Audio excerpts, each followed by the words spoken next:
Welcome to our eight education metro YouTube channel. अगर आपको पढ़ाई से रिलेटेड यूजफुल वीडियोस पसंद है तो वीडियो को लाइक करें, शेयर करें और चैनल को सब्सक्राइब जरूर करें। आज हम NIOS 501 यूनिट 5 का इम्पोर्टेंट टॉपिक पढ़ने जा रहे हैं। चलिए शुरुआत करते हैं। तो आज का हमारा यूनिट है यूनिट 5, प्रारंभिक शिक्षा का संगठनात्मक ढांचा। हाँ, और इसमें हम कुछ बहुत ही महत्वपूर्ण योजनाओं और अलग अलग राज्यों की केस स्टडीज पर भी बात करेंगे। बिल्कुल।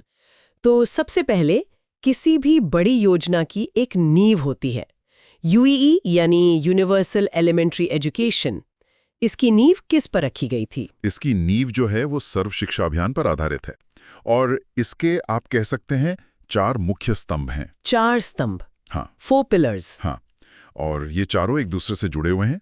पहला है सुगम्यता। सुगम्यता मतलब एक्सेस। बिल्कुल, इसका सीधा सा मतलब है कि स्कूल हर बच्चे की पहुंच में हो, मतलब घर के पास हो। ठीक है, तो स्कूल पहुंच में आ गया।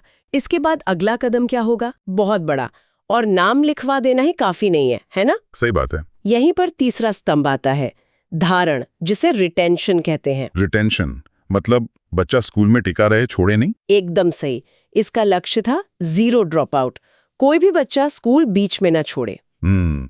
और मान लीजिए बच्चा स्कूल में रुक भी गया तो सबसे जरूरी सवाल, वो वहां सीख क्या रहा है? बिल्कुल, और यही है हमारा चौथा और सबसे महत्वपूर्ण स्तंभ, गुणवत्ता, क्वालिटी। Quality education. हाँ, बच्चों को सिर्फ अक्षर ज्ञान नहीं बल्कि अच्छी और सार्थक शिक्षा देना।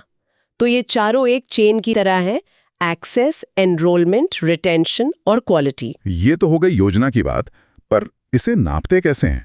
मतलब आंकड़ों में कैसे देखते हैं कि हम सफल हो रहे हैं या नहीं?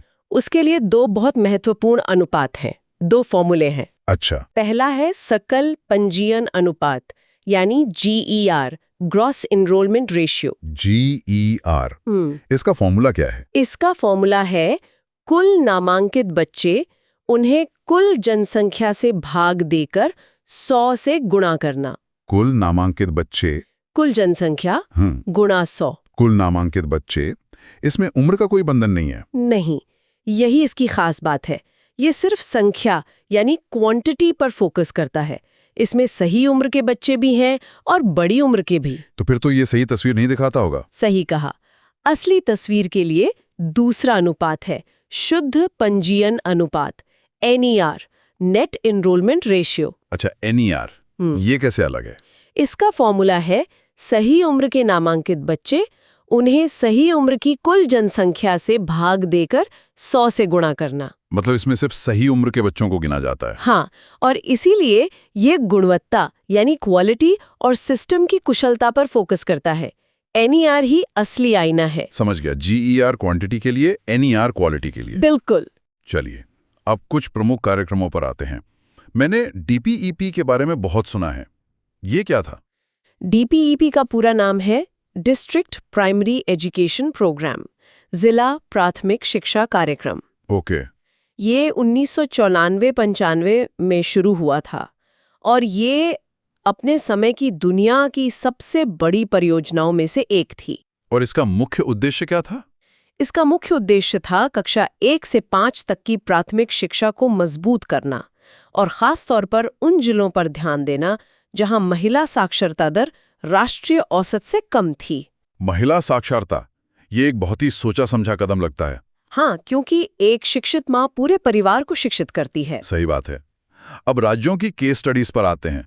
ये बहुत दिलचस्प है कि कैसे अलग-अलग राज्यों ने अपनी अपनी तरह से काम किया। शुरुआत उत्तर प्रदेश से करते हैं। उत्तर प्रदेश में बेसिक शिक्षा परियोजना 1993 में शुरू हुई। अच्छा। और इसकी सबसे खास बात थी इसकी फंडिंग। पैसा विश्व बैंक यानी वर्ल्ड बैंक से आ रहा था। वर्ल्ड बैंक, तो मतलब योजनाओं का ढांचा और निगरानी काफी सख्त रही होगी। बिल्कुल। इसका प्रबंधन सभी के लिए शिक्षा परियोजना परिषद करती थी और लक्ष्य था पूरे उत्तर प्रदेश में UEE को हासिल करना। ठीक है, अब पड़ोसी राज्य बिहार की बात करते हैं। वहां का मॉडल कैसा था? बिहार का जो एजुकेशन प्रोजेक्ट था BEP, उसका मुख्य लक्ष्य शिक्षा की गुणवत्ता में सुधार करना था। क्वालिटी पर फोकस। हाँ, और उन्होंने समाज के उन समूहों पर खास ध्यान दिया जो शिक्षा से बहुत दूर थे। जैसे उन्होंने महिला शिक्षण विहार शुरू किया। ये 15 साल से ज्यादा उम्र की महिलाओं के लिए आवासीय मतलब रेजिडेंशियल स्कूल थे। 15 साल से ज्यादा उम्र की महिलाओं के लिए ये तो बहुत अच्छी पहल है ना? और फिर था बालिका शिक्षण विहार। ये 9 साल से ज्यादा उम्र की उन लड़कियों के लिए था जो स्कूल छोड़ चुकी थीं। अच्छा, ड्रॉप आउट लड़कियों के लिए। हाँ, ये 6 से 8 महीने के आवासीय स्कूल थे ताकि उन्हें वापस मुख्य धारा में लाया जा सके। बिहार ने तो बहुत ही टारगेटेड अप्रोच अपनाई। इसके अलावा मुक्तांगन केंद्र थे विशेष जनजातियों के लिए और आंगनबाड़ी थी प्री स्कूल शिक्षा के लिए। कमाल है।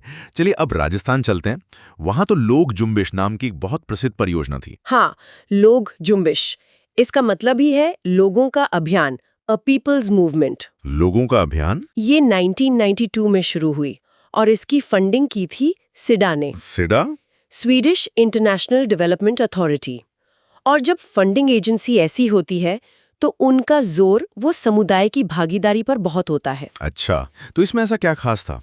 इसका एक बहुत ही अनोखा कॉन्सेप्ट था प्रवेशोत्सव। प्रवेशोत्सव मतलब एडमिशन का उत्सव? बिल्कुल, बच्चों के नामांकन के लिए एक त्योहार जैसा माहौल बनाना, ढोल नगाड़े बजाना, बच्चों को माला पहनाकर स्कूल लाना ताकि स्कूल का डर खत्म हो। ये तो वाकई में एक लोगों का अभियान लगता है। और राजस्थान में एक और बड़ी समस्या थी। क्या? शिक्षकों की कमी, खासकर दूर दराज के गांवों में। हाँ, ये तो एक आम समस्या है। तो इसके लिए क्या किया गया? इसके लिए शिक्षा कर्मी परियोजना शुरू की गई। शिक्षा कर्मी? हाँ, इसके तहत गांव के ही कम पढ़े लिखे युवाओं को ट्रेनिंग देकर शिक्षा कर्मी यानी पैरा टीचर बनाया गया। मतलब गांव का शिक्षक गांव से ही? बिल्कुल। और इसके तहत 2 तरह के केंद्र थे।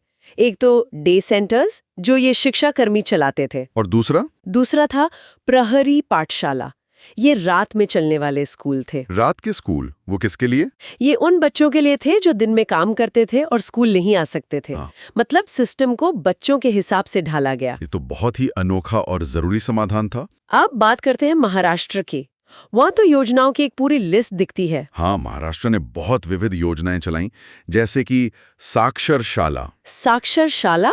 इन्हें शुगर स्कूल्स भी कहते थे। शुगर स्कूल्स, हाँ। ये 2001 में प्रवासी मजदूरों के बच्चों के लिए शुरू की गई थी, जो मजदूर गन्ने की फैक्ट्रियों में काम करने के लिए पलायन करते थे।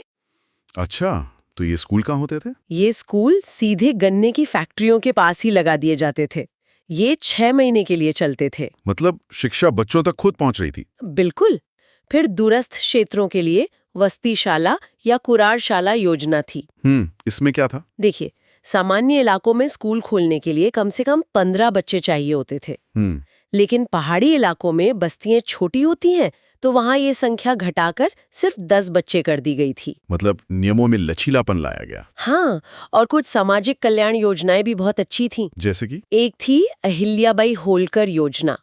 इसमें लड़कियों को स्कूल आने जाने के लिए मुफ्त बस यात्रा की सुविधा दी गई। इससे तो बहुत लड़कियों को मदद मिली होगी। बहुत।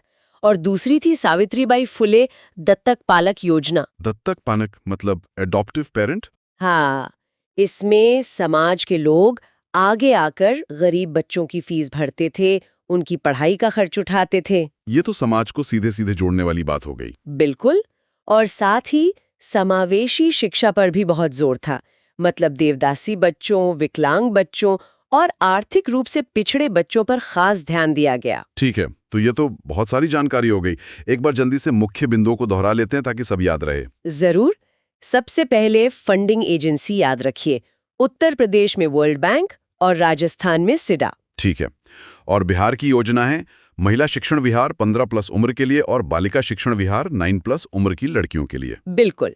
फिर 2 फॉर्मूले, GER मात्रा के लिए और NER गुणवत्ता के लिए। सही। और आखिर में महाराष्ट्र का नियम, पहाड़ी क्षेत्र में स्कूल के लिए 10 बच्चे और सामान्य क्षेत्र में 15 बच्चे। हाँ, ये मुख्य बिंदु है जो याद रखने चाहिए। ये था NIOS 501 यूनिट 5 का कंप्लीट एक्सप्लेनेशन। अगर वीडियो हेल्पफुल लगी हो तो लाइक और शेयर जरूर करें। नेक्स्ट क्लास में मिलते हैं।